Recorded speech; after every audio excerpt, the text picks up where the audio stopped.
வாழ்க வையகம் வாழ்க வையகம் வாழ்க வளமுடன் சிந்தனையை உடல் நலத்தை சீரமைத்து உய்வித்த குருவே வாழ்க, குருவே துணை. வேதாத்திரியம் வாழ்க வளமுடன். இன்று வரை உலகில் தோன்றிய அனைத்து சித்தர்களும் ஞானிகளும் மகான்களும் மற்றும் வேதாத்திரிய கோட்பாடுகளை அர்ப்பணிப்புணர்வோடு அகிலமெங்கும் உணர்வாக்கிக் கொண்டிருக்கும் ஞானாசிரியர்களின் மதிநுட்பமும் குருவர்களோடு சுக்குமமாய் நம்மை சூழ்ந்திருந்து நாம் உய்வதற்கு துணை நிற்குமாக என்று சங்கல்பித்துக் கொண்டு இன்றைய தவ நிகழ்வை இறைவணக்கம் குரு வணக்கத்தோடு நாம் இனிதே துவங்குவோம். இறைவணக்கம் பாட அருள்நிதி சிவசங்கரி சிவபாலம்மா அவர்கள் வாழ்க வளமுடன்.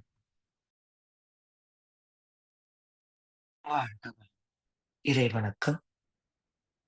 எல்லாம் பண்ண தெய்வமது எங்கும் உள்ளது நீக்கமர சொல்லால் மட்டும் நம்பாதே சுயமாய் சிந்தி தெளிவாய் வல்லாய் உடலில் இயக்கம் அவன் வாழ்வில் உயிரில் அறிவும் அவன் கல்லார் கற்றார் செயல் விளைவார் காணும் இன்ப துன்பம் அவன் அவனின் இயக்கம் அணுவாற்றல் அணுவின் கூட்டு பக்குவம் நீ அவனில் தானி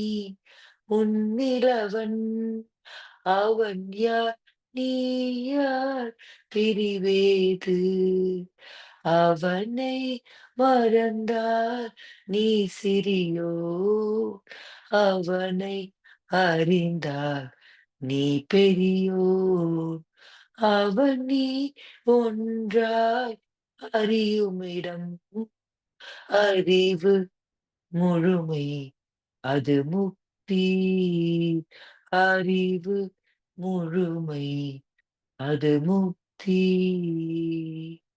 வாழ்க்கை வளம்.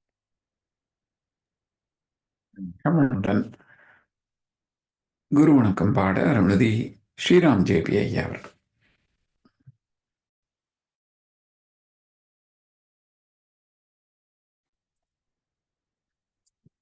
வாழ்க வளமுடன். குரு வணக்கம்.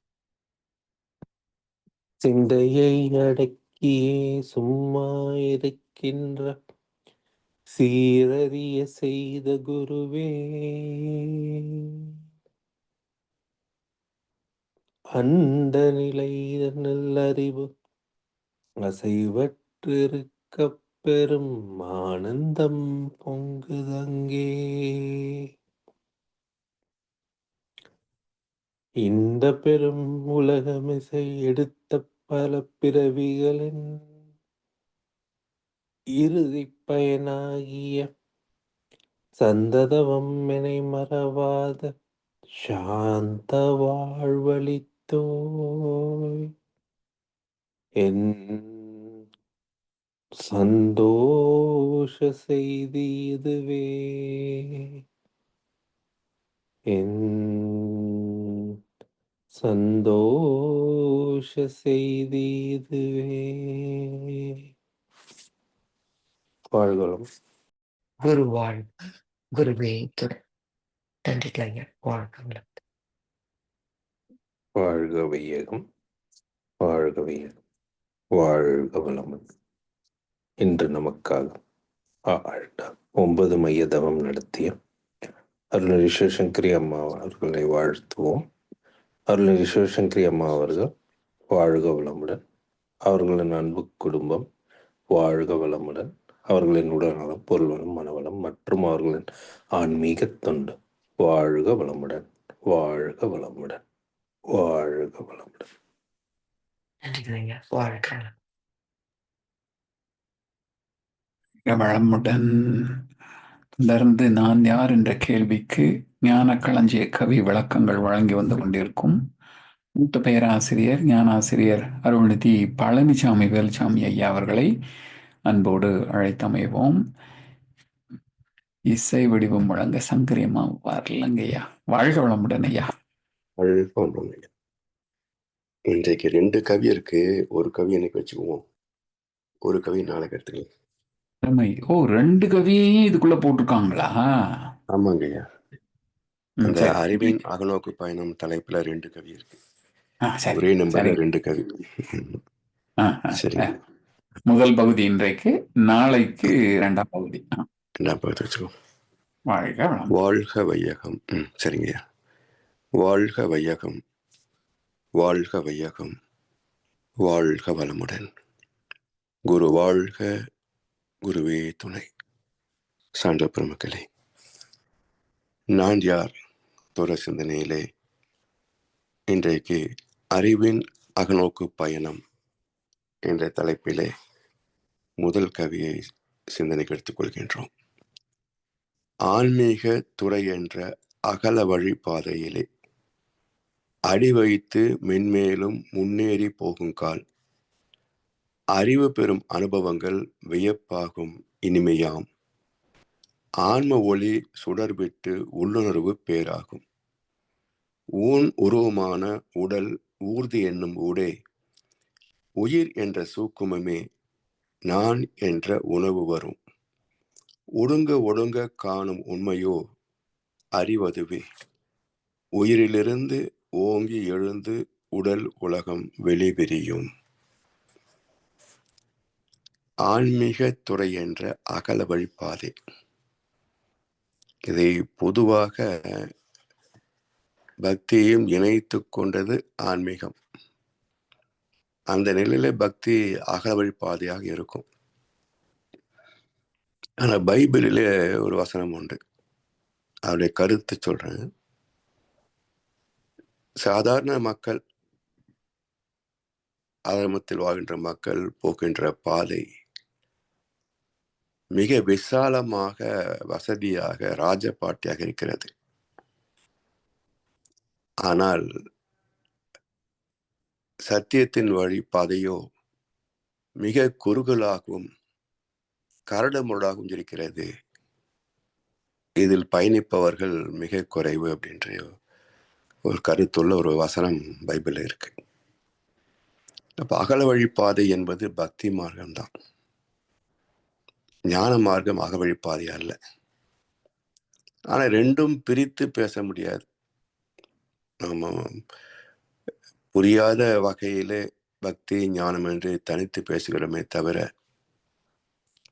வாழ்க்கை என்பதே நம்பிக்கையில் துவங்கி விளக்கத்தில் பயணித்து முழுமையில் நிறைவு பெறுவதுதான். பக்தியில் தொடங்கி ஞானத்தில் பயணித்து முக்தியில் நிறைவு பெறுவது, இதுதான் மனித வாழ்க்கையினுடைய இலக்கணம். அந்த இலக்கணத்தின்படி இங்கு 2 பாதை இல்லை, ஒரே பாதை தான். ஆன்மீக துறை என்ற அகல வழி பாதையிலே அடி வைத்து மென்மேலும் முன்னேறி போகுங்கால், அடி வைத்து மென்மேலும் முன்னேறி போகுங்கால். இந்த ஆமை மலையேறின கதை தான். ஆமை எப்ப மலையேறி முடிக்கிறதுங்க? ஆனா இந்த ஆன்மீக பாதையும் இப்படித்தான். ஆமை எப்ப மலையேறி முடிக்குமோ அவ்வளவு காலமாகும் அறிவை அனுபவத்தில் அறிகின்ற ஞானத்தை பெறுவது. அதைத்தான் 7 தலைமுறைன்னு சொல்லியிருக்கிறாங்க. ஒவ்வொரு தலைமுறையிலேயும் அறம் சார்ந்தே வாழ்ந்து வந்தால் 8வது தலைமுறையில் தெய்வாம்சம் பொருந்திய குழந்தையாகவே பிறக்கும். அப்படி பிறந்தவர் தான் மகர்ஷியும் 8வது குழந்தையாக. 8வது குழந்தைன்னா ஒரே தாய் தந்தைக்கு நல்ல 8 தலைமுறைன்னு அர்த்தம். ஏன்னா 8 குழந்தை, 8வது குழந்தையெல்லாம் ஞானம் என்று வைத்துக் கொண்டால் இன்றைக்கு தான் 1-2 குழந்தைகளை பெற்றுக்கிறாங்க. ஒரு காலத்தில் 10-15 குழந்தைகளை பெற்றுக்கொண்ட காலமெல்லாம் உண்டல்லவா? அப்ப 8வது குழந்தையெல்லாம் ஞானினா எத்தனை குழந்தைகள் வந்திருக்கும்? சரி, அதையும் கண்ணதாசன் வேடிக்கை சொல்லுவார். 8வது மேதைக்காக கர்ப்பம் தாங்கினாள், 7 முட்டாள்களே காலம் போற பூமி தாங்குமான்னு ஒரு பாட்டுல சொல்லுவார். ஸோ அது பெரிய துன்பமாகிடும். அதனால இந்த ஆன்மீக பயணம் என்பது ஆமை மலைறது போன்றது தான். 7 தலைமுறைகளாகும். அடி வைத்து மென்மேலும் முன்னேறி போகும் கால். அறிவு பெறும் அனுபவங்கள் வியப்பாகும் இனிமையாம். சாதாரண அனுபவங்கள் எல்லாமே புலன் சார்ந்த அனுபவங்கள், ஐம்புலன் சார்ந்த அனுபவங்கள். இது யாருக்கு இல்லை? எந்த ஜீவனுக்கு இல்லை. ஆனா அறிவு பெறுகின்ற அனுபவம் மறைபொருள் அனுபவம். என பகுத்தறிவு என்பதே மறைப்பொருள் அறிவு தானே. அப்ப பூமிக்குள் புதைந்திருக்கின்ற மறைப்பொருட்கள் மட்டுமல்ல, இந்த விண்ணுக்குள் விண்ணுக்கு மூலமாகிய சுத்த வெளியாக இருக்கின்ற அது வரைக்கும் அறிந்து தெளிந்து முடிக்கின்ற அறிவுதான். அதனால் அந்த அறிவின் பயணத்தில் பெறக்கூடிய ஆன்மீக அனுபவங்கள் வியப்பாக இருக்கும். இது எப்படி சாத்தியம் என்றெல்லாம் கூட வியக்கின்ற அளவிலே பல அனுபவங்கள் கிடைக்கும். அது இனிய அனுபவங்கள் தான். அது கெட்ட கனவு கண்டது போல பயப்படுகின்ற அனுபவங்கள் அல்ல, சுகமான அனுபவங்கள். ஆன்ம ஒளி சுடர்விட்டு உள்ளுணர்வு பேராகும். ஆன்மீக ஒளி அருட்பெருஞ்சோதி. அந்த வெளிச்சத்திலே உள் உணர்வு, நமக்குள் உணர்வாக இருக்கின்ற பொருள் எது? பசி, தாகம் என்று எத்தனை உணர்வுகளை பெறுகின்றோம். இந்த உணர்வுகளாக அமைந்தது எது என்று நுணுகி உள்ளே போகின்ற போது கிடைக்கின்ற ஒரு விளக்கம், தெளிவு, அதற்கான பாதை. அப்போ எல்லா விளக்கும் விளக்கு அல்ல. சான்றோர்க்கு பொய்யா விளக்கே விளக்கு என்பார் வள்ளுவ பெருந்தகை. அப்ப எந்த விளக்கு நமக்கு கண்களுக்கு வழிகாட்டுவதில் பல வகை இருக்கு. காமாட்சி விளக்கு, கூத்து விளக்கு, எல்ஜிடி பல்பு, இப்படி எத்தனையோ வச்சிருக்கிறோம். ஆனா இதெல்லாம் ஆன்மீகத்தை வெளிச்சம் போட்டு காட்டுமா? ஆத்மாவை வெளிச்சம் போட்டு காட்டுமா என்றால் அதனால் இயலாது, சாத்தியம் இல்லை. அப்போ ஆன்மீக விளக்கு தான். மகிழ்ச்சி அவர்களும் ஆன்மீக விளக்கு என்ற தலைப்பிலே ஒரு நூல் எழுதியிருக்கிறாங்க. மிக அற்புதமான புத்தகம். ஸோ சான்றோர்களுக்கு எல்லா விளக்கும் அவர்களுக்கு பொருட்படுத்துவது இல்லை. இந்த ஆன்மாவை வெளிச்சம் போட்டு காட்டக்கூடிய அறிவு விளக்கையே அவர்கள் தேடுகிறார்கள், கண்டெடுக்கிறார்கள், பயன் கொள்கிறார்கள். எனவே எல்லா விளக்கும் விளக்கு அல்ல. சான்றோர்க்கு பொய்யா விளக்கே விளக்கு, என்றைக்கும் பொய்த்து போகாத நிலைத்து நிற்கின்ற அறிவை சுடரான அந்த விளக்கைத்தான் தேடுவார்கள். ஆன்ம ஒளி சுடர் விட்டு உள்ளுணர்வு பேராகும். பிளட் லைட் மாதிரி அது காட்டக்கூடிய வெளிச்சத்தில உடல் சார்ந்த வாழ்க்கை, உயிர் சார்ந்த வாழ்க்கை, ஆத்மா சார்ந்த வாழ்க்கை, அதன் நிறைவிலே எட்டக்கூடியது பேரறிவாகிய தெய்வ தரிசனம். அந்த தெய்வ தரிசனம் தான் உள் உணர்வு. ஏனென்றால் உள்ளே என்றாலே ஒரு எல்லை கட்டிய நிலைதான். இப்போ நமக்கு உடல் என்ற எல்லை, பிறகு திசுக்கள் என்ற எல்லை, அந்த திசுக்களுக்குள் உயிர் என்ற ஆற்றல், அந்த உயிர் ஆற்றலாக இருப்பது ஜீவகாந்த ஆற்றல். இந்த ஜீவகாந்த ஆற்றலாக வளர்ச்சி பெற்றது அதே சுத்த வெளிதான். அப்போ அந்த சுத்த வெளி எப்படி இருக்கிறது என்றால் உணர்வாக, அறிவாக, சாங்கியமாக, கான்சியஸ்னஸ் என்ற வகையில இருக்கிறது. எனவே ஆன்ம ஒளி சுடர்விட்டு உள்ளுணர்வு பேராகும். ஊன் உருவமான உடல் ஊர்தி என்னும் ஊடே. சதையால் ஆன இந்த உடம்பு, 7 தாதுக்களால் ஆன இந்த உடம்பு, சில உறுப்புகளால் ஆன இந்த உடம்பு ஊன் உருவம். உடல் ஊர்தி, ஊன் உடலே வாகனமாம் உள்ளியங்கும் ஆற்றல் உயிர் என்று இன்னொரு கவிதை சொல்வார் மகரிஷி. அப்ப உடல் ஊர்தி என்னும் ஊடே, இந்த உடல் தான் வாகனம். உடல் இல்லாமல் ஆத்மா தனித்து தன்னை உணர முடியுமா?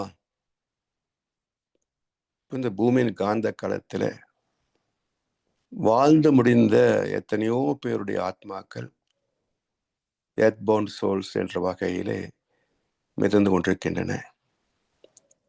அவை தம்மை தாமே உணர்ந்து கொள்ள முடியுமா? பரமாத்மா தான் நம்முடைய மூலம் என்பதை இந்த ஆத்மா அறிந்து கொள்ள முடியுமா? சாத்தியம் இல்லை. அப்ப உடல் என்ற வாகனம் அவசியம். பெட்ரோல் இருக்கு, மின்சாரம் இருக்கு, அதுவே பயணத்திற்கு ஆகுமா? அப்ப அந்த மின்சாரத்தை மெக்கானிக்கல் எனர்ஜியாக மாற்றுவதற்கு ஒரு கருவி இருந்தா தான் இவி எலக்ட்ரிக் வெஹிக்கிள்ஸ் ஓட முடியும். அப்ப அந்த எரிபொருளாக ஒன்று இருந்தால்தான் ஒரு வாகனம் பயணத்திற்கு பயனாகும்.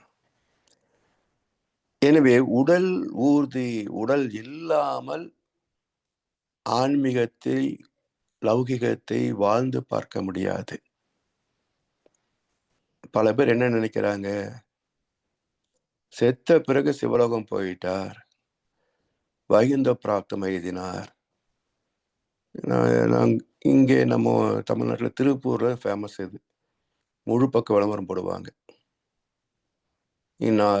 இன்னார் இந்த நாளில் நேரத்தில் சிவலோக பிராப்தம் அடைந்தார் என்பதை ஆழ்ந்த வருத்தத்துடன் தெரிவித்துக் கொள்கிறோம். வைகுண்ட பிராப்தம் அடைந்தார் என்பதை ஆழ்ந்த வருத்தத்துடன் தெரிவித்துக் கொள்கிறோம் என்று முழு பக்க விளம்பரம் போடுவாங்க. அங்கே 2 பிரிவினை, சிவலோகம் வேற, வைகுண்டம் வேறன்னு வச்சிருக்கிறாங்க. சரி, சிவலோக பதவி, பதவிக்கு இன்னொரு வார்த்தை பிராப்தம், வைகுண்ட பிராப்தம். சரி, இப்போ சாதாரண வாழ்க்கையில ஒரு தொழில் செய்யறோம், ஒரு வேலைக்கு போறோம், ஒரு சின்ன ஒரு ப்ரமோஷன், பதவி உயர்வு, எவ்வளவு மகிழ்ச்சி. ஆஃபீஸ்ல பார்ட்டி கேட்குறாங்க, நாமளே உறவினர்களெல்லாம் கூப்பிட்டு பார்ட்டி வைக்கிறதும் உண்டு. அப்போ சம்பாதிப்பதற்கான தொழிலிலே ஒரு சிறு பதவி உயர்வு கிடைக்கின்ற போது இவ்வளவு கொண்டாடுகிறோமே, வாழ்க்கையிலேயே உச்சகட்டமான பதவி சிவலோகம், வைகுண்டம். அப்படிப்பட்ட உயர்ந்த பதவி அடைந்திருக்கிறார்கள், கொண்டாட வேண்டாமா? அது என்ன ஆழ்ந்த வருத்தத்தோடு மிகுந்த மகிழ்ச்சியோடு தெரிவித்துக் கொள்ளும் சொல்ல வேண்டியது தானே? அதான உண்மை. ஆனா ஏன் இப்படி போடுறாங்கன்னா, இந்த விளம்பரத்திலே ஒரு வார்த்தை விடுபட்டு போயிருக்கிறது. சிவலோக பதவி வைகுண்ட பிராப்தம் அடைந்தார் என்பதை இருக்கு இல்லையா, அங்க அடையவில்லை என்பதை ஆழ்ந்த வருத்தத்துடன் தெரிவித்துக் கொள்கிறோம். ஏன்னா இவங்க வாழ்ந்த வாழ்க்கையில எப்படி சிவலோகமும் வைகுண்டம் போக முடியும்? எல்லாம் பேய் பிசாசு இங்கேயே தான் சுத்திட்டு திரியும். சாகிற வரைக்கும் தொழில், பணம் பணம் பணம் பணம் சொத்துன்னு அலைஞ்ச பிறகு இவன் எங்க போய் வைகுண்டத்துக்கோ சிவலோகத்துக்கோ போறது? அதனாலதான் வள்ளல் பெருமான் இந்த மாதிரி ஆளுகளுக்கெல்லாம் நெத்தியடியா ஒரு அட்வைஸ் சொல்லிட்டு போனார். செத்து இறந்து போய் கதியை பெற நினைக்கும் பேதையரை போல் என்னை நினையேல். செத்த பிறகு சிவலோகம் போறேன், வைகுண்டம் போறேன் என்று நம்புகின்ற அறிவற்றவர்களைப் போல. பேதை என்றால் அறியாமை. அறியாமையை அறிவற்றவர்களைப் போல என்னை நினைக்காதீர்கள். பிறகு என்ன? அது வாழ்கின்ற போதுதான் போய் வர முடியுமே தவிர செத்த பிறகு போக முடியாது. வாழ்கின்ற போதே போய் வந்து பழக்கம் இருந்தாதான் செத்த பிறகு போகும். இப்போ ஒரு புதுசா ஒருத்தோட வீட்டுக்கு போறோம், ரெஸ்ட் ரூம் போகணும் சொன்னா ரெஸ்ட் ரூம் எங்க இருந்தாலும் கேட்குறோம். சரி, நண்பர் வீட்டுக்கு போறோம், வந்துடுறேன் அப்படின்னு சொல்லி ரெஸ்ட் ரூம் போட்டு வந்துடுறோம். ஏன்? எங்க இருக்குன்னு தெரியும். அப்போ இந்த உடம்பு வாழ்கின்ற வீட்டிலேயே அறிமுகம் இல்லை என்றால் எங்கே இருக்குன்னு கேட்கிறோம். இந்த மக்கள் வாழ்கின்ற வரைக்கும் சிவலோகம் என்னன்னு தெரியாது, வைகுண்டம் என்னன்னு தெரியாது. யார்கிட்ட போய் கேட்கறது செத்ததுக்கு அப்புறம்? ஜிபிஎஸ் போட்டு போக முடியுமா? முடியாது. அப்ப வாழ்கின்ற காலத்தில் போய் பழகியிருந்தால்தான் இறந்த பிறகு அங்க போய் சேரும். அதனால் செத்த பிறகு அடைவதல்ல சிவலோகம் வைகுண்டம், வாழ்கின்ற காலத்திலே அடிக்கடி போயிட்டு வரணும். அப்பதான் செத்த பிறகு ஆத்மாவுக்கு தெரியும், இதுதான் நம்முடைய வீடு, இந்த அட்ரஸ் உடம்புக்கான அட்ரஸ். இது ஒவ்வொரு உடம்புக்கும் ஒவ்வொரு முகவரி இருக்கும். நம்ம வீடு, பக்கத்து வீடு, எதிர் வீடு, பின்னாடி வீடுன்னு ஒவ்வொரு உடம்புக்கும் ஒவ்வொரு முகவரி உண்டு. ஆனால் எல்லா ஆத்மாக்களுக்கும் ஒரே வீடுதான். அங்க வைகுண்டமும் கிடையாது, சிவலோகமும் கிடையாது. அங்க ஒரே வீடுதான். 820 கோடி மக்கள் சேர்த்தாலும் எல்லோருக்கும் ஒரே வீடு பேரு தான். எனவே வாழ்ந்து முடிந்த போய் பழகியிருந்தால்தான் உடல் முடிந்த பிறகு இதுதான் என்னுடைய தாய் வீடு, தந்தை வீடு என்று நேரம் அங்க போகுமே தவிர, இல்லைன்னா அங்கங்க போய் வழிகாட்டிட்டு இருக்கணும். சாலோக்கியம், சாமீபியம், சாரூபியம் அப்படின்னு ஒவ்வொரு ஏரியாவை போய் அட்ரஸ் கேட்டுட்டு தான் போய் சேரணும். எனவே ஊன் உருவமான உடலே ஊர்தி எனும் ஊடே. இந்த உடல் வழியாகத்தான் ஞானம் பெற முடியும். சரி, உயிர் என்ற சூக்குமமே நான் என்ற உணர்வு வரும். உயிர் என்ற சூக்குமமே நான் என்ற உணர்வாகும். இந்த நம்மை பொறுத்த வரைக்கும், விஞ்ஞானத்தை பொறுத்த வரைக்கும், இப்போ ஒரு பெண் கருவுற்றாள் என்றால் விஞ்ஞானம் எப்போ கண்டுபிடிக்க முடியுது? 2 மாசம் வளர்ந்த பிறகுதான். அப்ப அந்த அல்ட்ரா சவுண்டுக்கு கிட்டக்கூடியது உயிர் அலைகள். அப்ப 2 மாசம் வளர்ந்தது எது? அதுதானே மூலம். அதனால் இந்த உயிரையே சூக்குமமானது, நுண்மையானது. உடல் என்ற பருத்தோற்றத்திற்கு மூலமான நுண் உடல் சூக்குமம். அது உயிர் என்று நினைக்கின்றோம். உயிர் என்ற சூக்குமமே நான் என்ற உணர்வாக வருகிறது. ஆனால் அந்த உயிரையும் கடந்து ஒடுங்கி போக போக உயிரின் இயக்க வேகம் 40 அலை வரைக்கும். அப்போ 40 அலையிலையும் உயிர் தான், 14 அலையிலையும் உயிர் தான். அப்போ உயிர் தான் நான் என்று சொல்ல முடியுமா? பூஜ்யம் அல்லவா? அப்போ இந்த 14 தொடங்குகின்ற நான் என்ற உணர்வு மட்டும் அல்ல, இந்த உயிர் இயக்கம் நான் என்று சொல்கிறதே இதற்கும் மூலம் என்ன என்று நுணுகி போகின்ற போது, புலன் அடங்கி மனம் ஒடுங்கி ஒடுங்கி போகின்ற போது, அடக்கம் அமர் அருள் உய்க்கும். ஒடுங்கி ஒடுங்கி உள்ளே போகின்ற போது காணும் உண்மையோ உயிர் அல்ல, இந்த உயிர் என்ற இயக்கத்திற்கு மூலப்பொருள் அறிவு. எப்படி? நாம பொதுவா உயிர் தான் நான் என்று உடம்பே நான் நினைக்கிறோம் வாழ்கின்ற காலத்துல. ஒரு பிணத்தை பார்க்கிற போது உயிர் தான் வாழ்க்கையாக நடந்துட்டு இருந்திருக்குது, இப்போ உயிர் போயிடுச்சு, அது பிணமாயிடுச்சு அப்படின்னு நினைக்கிறாங்க. சரி, இப்போ உயிர் இருந்த வரைக்கும் நாம் பல விஷயங்களை கற்றுக்கொண்டோம், பல காரியங்களை செய்தோம், பல சுகங்களை துய்த்தோம், எல்லாம் சரிதான். இப்போ உயிர் போயாச்சு, அப்ப இயக்கம் இல்லை அல்லவா? அந்த பிணம் அப்படியே இருக்க வேண்டியது தானே? அப்படி இருக்கணும் இல்லையா? அப்பதானே இயக்கம் இல்லைன்னு அர்த்தம். ஆனால் அந்த பிணம் சிதைகிறதே,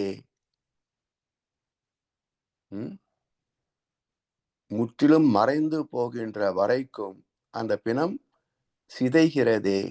சிதைப்பது யார்? அதுவும் இயக்கம் தானே. அடக்கம் செய்கின்ற போது பருவுடலாகத்தான் அடக்கம் செய்கிறோம். ஒரு வருஷம் கழிச்சு பார்த்தா மண்டையோடு தொடையெலும்பு கையெலும்புன்னு சிலது மட்டும்தான் இருக்குது. இன்னும் சில ஆண்டுகள் போச்சுன்னா அதுவும் அங்க இல்லை. அப்படி என்றால் அந்த பிணம் மறைந்து போகின்ற அளவு வரைக்கும் அதை சிதைக்கின்ற ஆற்றல் எது? இருக்கணும் இல்லையா? வாழ்கின்ற போது செய்கின்ற செயல்களும் தான் உயிர் என்றால், அதே போல சிதைக்கின்ற செயல் என்பதும் ஒரு ஆற்றல் தானே. அதை யார் செய்யறாங்க என்றால் அதுவும் நுண் ஆற்றல். சுத்தவெளியிலிருந்து முதல் ஆற்றல் என்று எழுச்சி பெற்ற இறை துகளை போல உயிர் போன பிறகும் இந்த உடலுக்குள் இருக்கின்ற இறை துகள்கள் அவை இயங்கி சிதைந்து சிதைந்து துகள்களாகி மீண்டும் இறை துகள்களாகவே பிரிந்து போகின்ற வரைக்கும் அவற்றை சிதைத்து பிரித்து முடித்து வைக்கின்றது அறிவு. அப்ப அறிவு வாழ்கின்ற காலத்தில் மட்டும் இல்லை, செத்த பிறகும் அறிவு இருக்குதுங்க. செத்த பிறகு அறிவு இல்லை என்றால் உலகத்துல நமக்கு இடமே இருக்காது, எல்லாம் பிணக்குவியலாக இருக்கும். இதுக்கு மத்தியில எங்க போய் நம்ம இடத்தை பிடிச்சி வீடு கட்டி வாழ்க்கையை நடத்துறது? எனவே உயிர் என்ற சூக்குமே நான் என்ற உணர்வாக வரும். ஒடுங்க ஒடுங்க காணும் உண்மையோ அறிவு. உயிரில் இருந்து ஓங்கி எழுந்து உடல் உலகம் வெளிவிரியும்.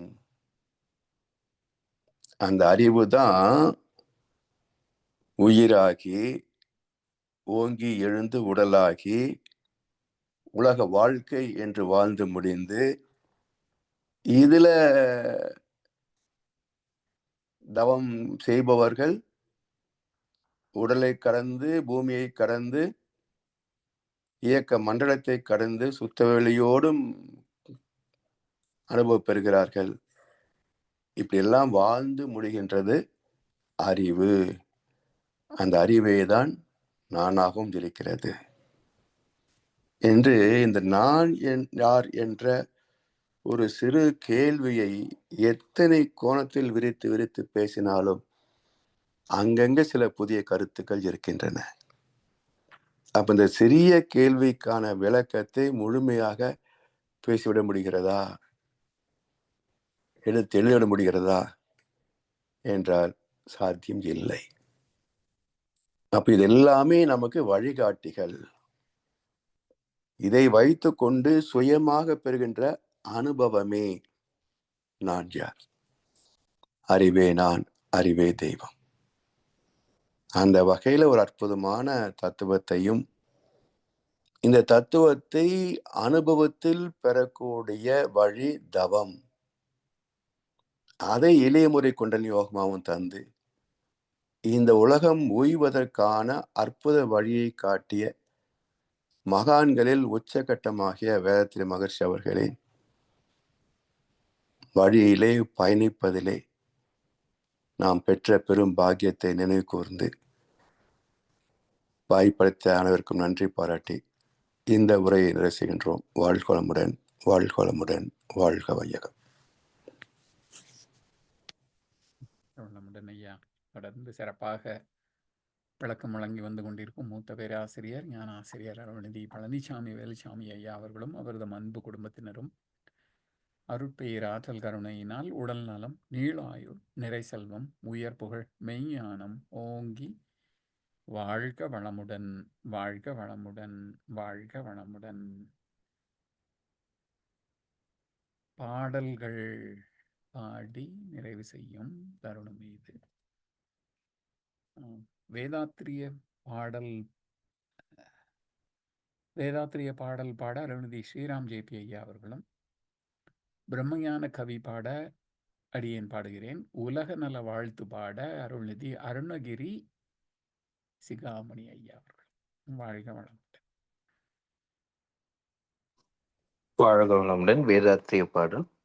போரில்லா நல்லுலகம், பொருள் துறையில் சமநீதி, நேர்மையான நீதிமுறை, நில உலகோராட்சி, சீர் செய்த பண்பாடு, சிந்தனையோர் வழிவாழ்வு, சிறப்புணர்ந்த பெண் மதிப்பு, தெய்வ நீதி வழிவாழ்தல், தேர் திருவிழா தவிர்த்தல், சிறுவர்க்கே விளையாட்டு, செயல் விளைவு உணர்கல்வி, சீர்காண்ட நிலை விளக்கம், பார் முழுதும் உணவு நீர் பொதுவாக்கல், பல மதங்கள் பல கடவுள் பழக்கம் ஒழித்து உண்மை ஒன்றை தேர்ந்தெடுதல். வாழ்க வளமுடன். வாழ்க வளமுடன். பிரம்மஞான கவி. இறைவழியே தன்னிருக்க சூழ்ந்தழுத்தும் ஆற்றல், இதன் திணிவு மடிப்பு விழ சுழலும் நுண்வெண்ணாம், இறைவெளியில் விண் சுழல நெருக்குகின்ற உரசல், நிலைவெளியில் எழுப்புகின்ற நேரலைகள் காந்தமாம், மறைபொருளாம் காந்தம் தன்மாத்திரைகள் ஐவகை, மலைக்காதீர் விண்கூட்டம் மாபூதம் ஐந்துமாம், முறையாய காந்த அலை மனமாம் உயிர் உடல்களில் மதி உயர்ந்து உண்மை பெற மா பிரம்ம ஞானமாம். வாழ்க வளமுடன், வாழ்க வையகம். உலக நல வாழ்த்து. உலகமெல்லாம் பருவமழை ஒத்தபடி பெய்யட்டும், உழவரெல்லாம் தானியத்தை உவப்புடனே பெருக்கட்டும், பல தொழில்கள் புரிகின்ற பாட்டாளி உயரட்டும், பகுத்துணர்வில் தொகுத்துணர்வு பண்பாட்டை உயர்த்தட்டும். கலகங்கள் போட்டி பகை கடந்தாட்சி நடக்கட்டும். கல்லாமை கடன் வறுமை களங்கங்கள் மறையட்டும். நலவாழ்வை அளிக்கும் ஞான ஒளி வீசட்டும். நம் கடமை அறவாழ்வில் நாட்டத்தே சிறக்கட்டும். நம் கடமை அறவாழ்வில் நாட்டத்தே சிறக்கட்டும். வாழ்க வையகம் வாழ்க வளமுடன், வாழ்க வையகம் வாழ்க வளமுடன். நன்றி ஐயா. வாழ்க வளமுடன். இன்றைய தவத்தில் கலந்து கொண்ட அன்பர்கள், தவத்தை வழிநடத்தியோர், நச்சிந்தனை வழங்கி பாடல்கள் பாடியோர் அனைவரும் வாழ்க வளமுடன். அவர்களின் அன்பு குடும்பம், அவர்களின் உடல் நலம், மனவளம், பொருள் வளம், அருள் தொண்டு, ஆன்மீக தொண்டு வாழ்க வளமுடன், வாழ்க வளமுடன், வாழ்க வளமுடன். இத்துடன் இன்றைய காலைதவம் நிகழ்வு மகிழ்வோடும் இனிதே நிறைவு பெறுகின்றது. இறையருளும் குருவருளும் நம் அனைவரையும் எப்பொழுதும் சூழ்ந்திருந்து நம்மை இந்த நிலை உணர் பயணத்திலே சிறந்த முறையிலே வழிநடத்தட்டும் என அனைவரையும் வாழ்த்தி வணங்கி நன்றி கூறி அமைகிறோம். வாழ்க வையகம், வாழ்க வையகம், வாழ்க வளமுடன்.